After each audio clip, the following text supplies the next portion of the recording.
Do livro Caminho, Verdade e Vida, capítulo 111, Orientadores do Mundo, psicografado pelo médium Chico Xavier, através do Espírito Emmanuel. Respondeu-lhe Jesus: És mestre em Israel e não sabes isto? João, capítulo 3, versículo 10. É muito comum nos círculos religiosos, notadamente nos arraiais espiritistas, o aparecimento de orientadores do mundo reclamando provas da existência da alma. Tempo virá em que semelhantes inquirições serão consideradas pueris, porque, afinal, esses mentores da política, da educação, da ciência, estão perguntando, no fundo, se eles próprios existem. A resposta de Jesus a Nicodemos, embora se refira ao problema da reencarnação, enquadra-se perfeitamente ao assunto, de vez que os condutores da atualidade prosseguem indagando sobre realidades essenciais da vida.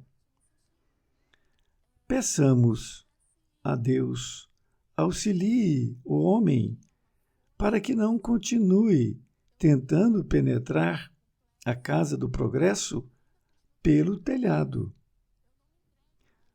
O médico leviano, até que se verifique a verdade espiritual, será defrontado por experiências dolorosas no campo das realizações que lhe dizem respeito. O professor, apenas teórico, precipitar-se-á muitas vezes nas ilusões. O administrador improvisado permanecerá exposto a erros tremendos, até que se ajuste à responsabilidade que lhe é própria. Por esse motivo, a resposta de Jesus aplica-se, com acerto, às interrogações dos instrutores modernos. Transformados em investigadores, dirigem-se a nós outros, muita vez com ironia, reclamando a certeza sobre a existência do espírito. Entretanto, eles orientam os outros e se introduzem na vida dos nossos irmãos em humanidade.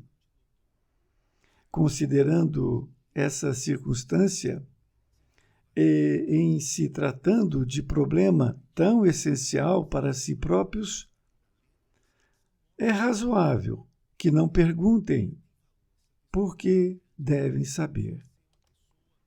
Emmanuel, Pedro Leopoldo, 2 de setembro de 1948. Querido amigo, querida amiga, aqui estamos com mais um capítulo deste livro Caminho, Verdade e Vida. Hoje, com o tema Orientadores do Mundo. Esse título dado por Emmanuel, ele utiliza agora esta passagem evangélica que João anotou no capítulo 3, no versículo 10. Respondeu-lhe Jesus: És mestre em Israel e não sabes isto? Emmanuel nos explica o seu entendimento. É muito comum nos círculos religiosos notadamente nos arraiais espiritistas, o aparecimento de orientadores do mundo reclamando provas da existência da alma. Esse primeiro parágrafo, Emmanuel está dizendo que é muito comum aparecerem aqueles orientadores do mundo nos círculos religiosos do espiritismo, nos centros espíritas, e eles reclamam provas da existência da alma. E o que é interessante, que muitas vezes, na maioria dos centros espíritas, nós temos pessoas muito simples.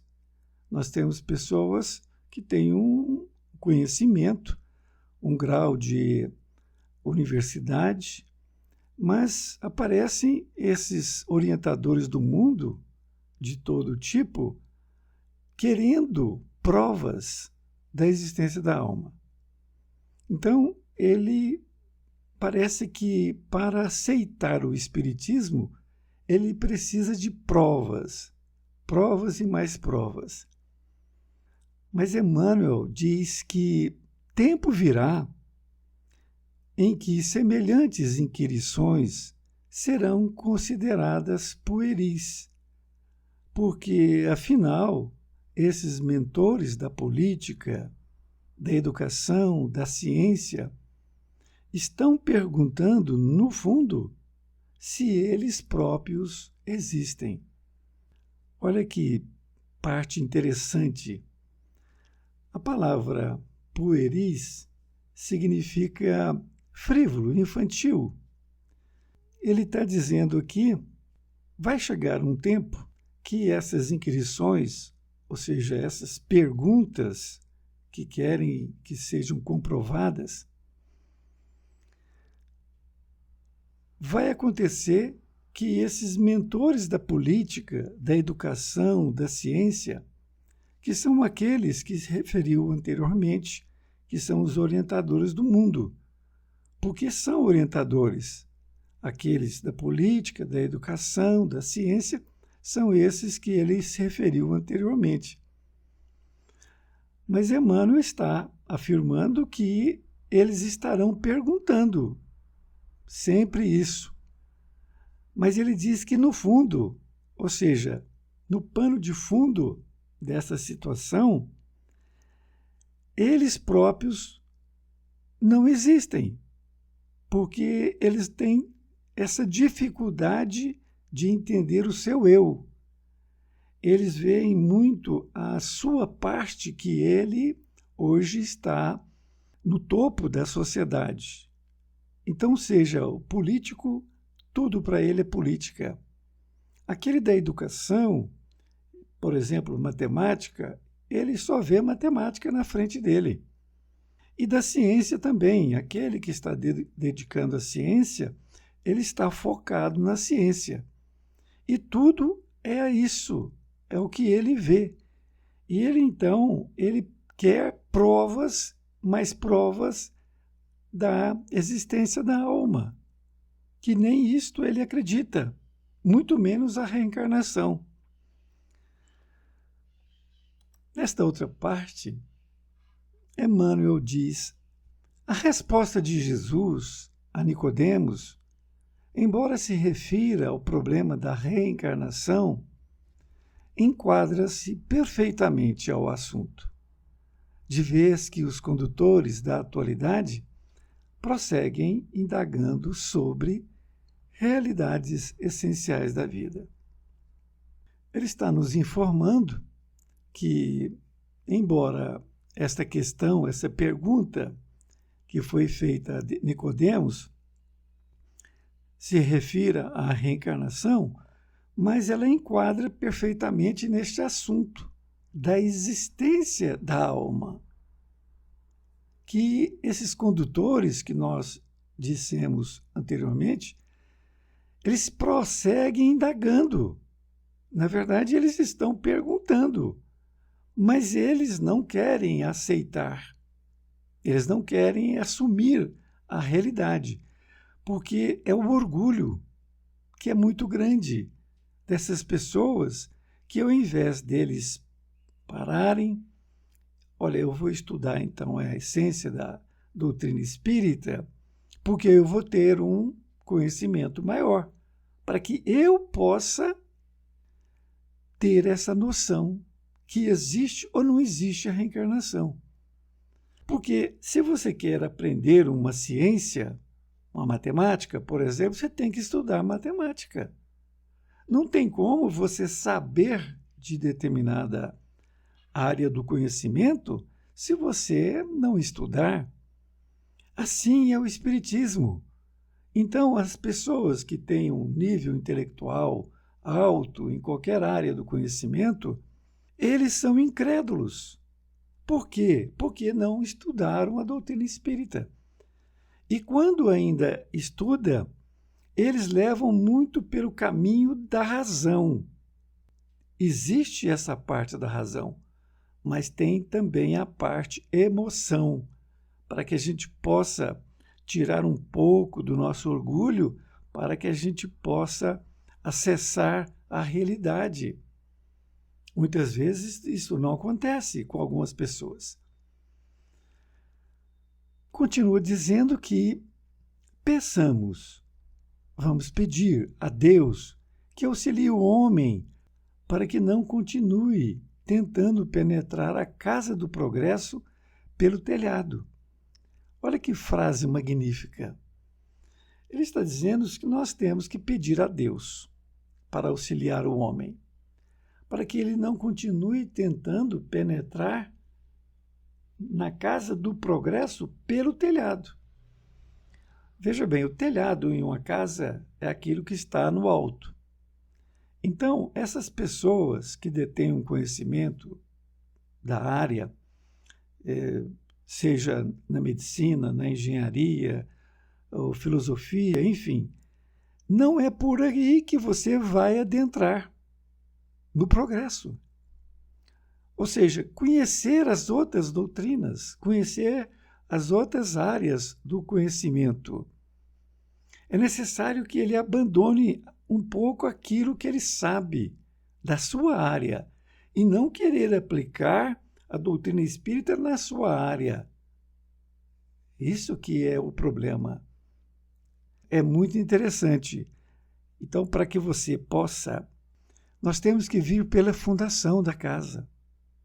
Nós temos que entrar em nós e percebermos que nós somos diferentes uns dos outros, do nosso irmão carnal. Nós temos um pensamento diferente, nós temos uma história diferente.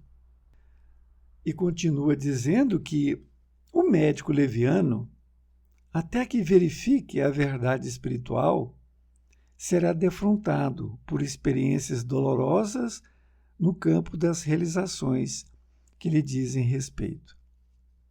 O médico que detém um conhecimento muito grande da sua área, se ele não acredita na reencarnação, não estudou a doutrina espírita, mas ele, como médico, ele vai verificar a verdade espiritual. Por quê? Porque ele vai ser defrontado por experiências dolorosas no campo das realizações que lhe dizem respeito, ou seja, da sua profissão. Vai realmente defrontar, por exemplo, de ver a morte. E aí, essa morte, ele pode até ver espíritos, porque ele pode ter mediunidade, e aí ele vai ver. Ele vai ver diversas coisas que vão aparecer no hospital onde ele trabalha.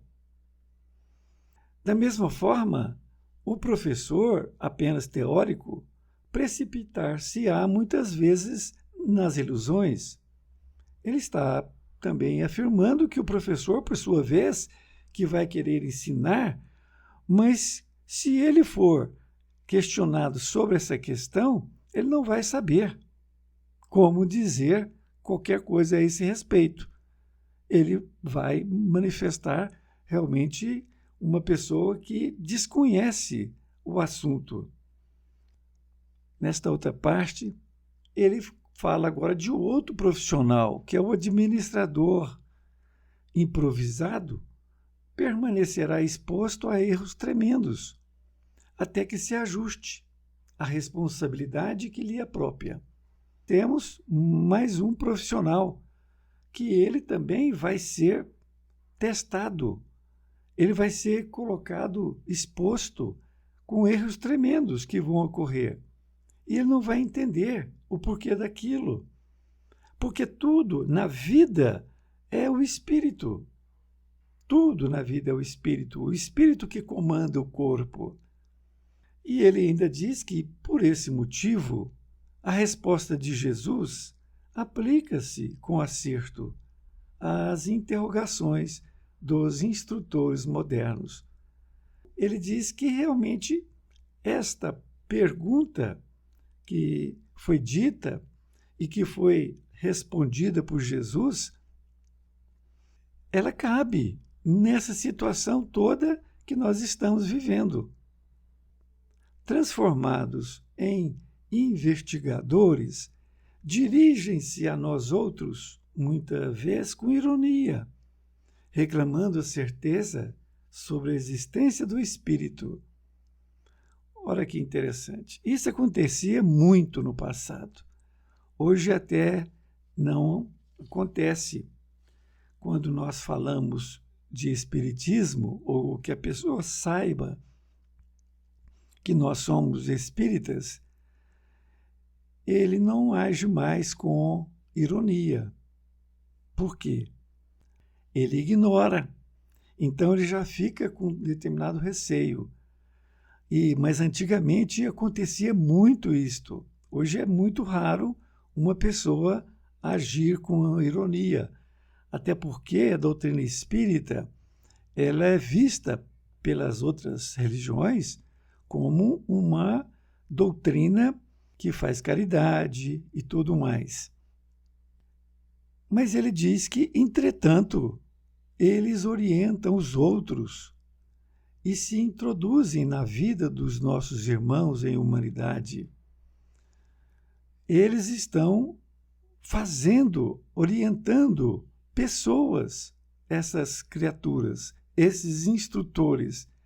Então acaba pegando uma pessoa juvenil e começa a incutir na cabeça dela. Parece que essa frase foi falada hoje, não é? Porque nas escolas estão querendo abolir o cristianismo, querem praticamente retirar o cristianismo de nossas vidas, e é para colocar sempre esta questão para que não haja a religiosidade. Muitas pessoas jovens estão sendo manipuladas, desde a escola primária até a universidade. Razão pela qual hoje nós temos muitas questões de suicidas que ocorrem por esta razão, porque eles não estão tendo o sentido da vida.